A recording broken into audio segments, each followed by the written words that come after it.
Ya, baada ya kuona taarifa mitandaoni kuhusiana na kwamba Young Africans wanalidai shirikisho la mpira wa miguu Tanzania TFF, na sisi pia tuliwaandikia barua kuwaelezea kuhusiana na kile ambacho tunakifahamu kuhusiana na fedha hiyo ambayo wanasema wanaidai. Kwa hiyo mpaka tunatoa taarifa yetu jana, maana yake kwamba tulikuwa tayari tumekwisha waandikia hiyo barua ya kuwataka kwamba mtu wa fedha aweze kufika leo na hivyo vielelezo vingine ili tuweze kufanya reconciliation, kwa maana ya kwamba tupitie hizo hesabu kwa pamoja na vitu kama hivyo, ili kuona kwamba wapi wanaposema kwamba wanadai na sisi tuwaonyeshe wapi ambako tumesema kwamba wanadai.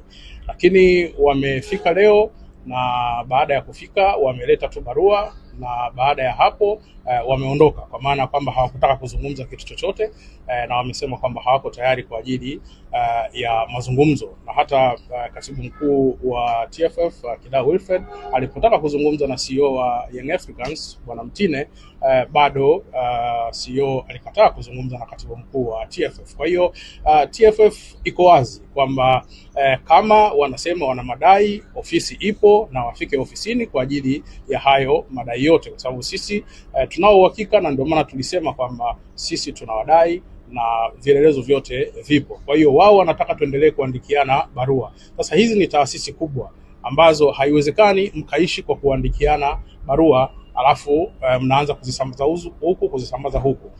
Jambo dogo ni kwamba kama wewe unadai, maana yake ni kwamba umeitwa kwa ajili ya kuja kuhakiki hicho ambacho unakidai ama hicho ambacho unadaiwa. Kwa hiyo maana yake ilikuwa ni kitu rahisi tunapofika TFF uweze kukaa chini na TFF. Ni jambo la muda mfupi sana kuweza kufanya hiyo reconciliation, na kila mmoja ajue kwamba nafasi yake iko wapi. Sasa hatuwezi kuwa tunaendelea kuandikiliana barua hizi kama vile tunatuma posa huku na vitu kama hivyo.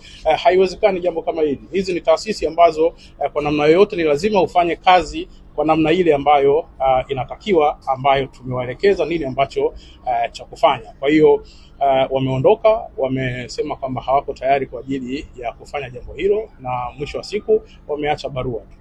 Pengine ndimbo barua mmepata kuisoma, inaeleza nini? Of course barua yao kwa namna ambavyo ilivyoandikwa haina tofauti sana na kile ambacho kimekuwa kinazungumzwa. Kwa hiyo mwisho wa siku jambo liko pale pale kwamba wafike TFF kwa ajili ya reconciliation. Status ya TFF na Yanga kwenye madai iko? Tumesema tunaidai Young Africans. Kwa hiyo tumewaita waje TFF kwa ajili ya kuhakiki hicho ambacho tunawadai na hicho ambacho wao wanasema kwamba wanatudai.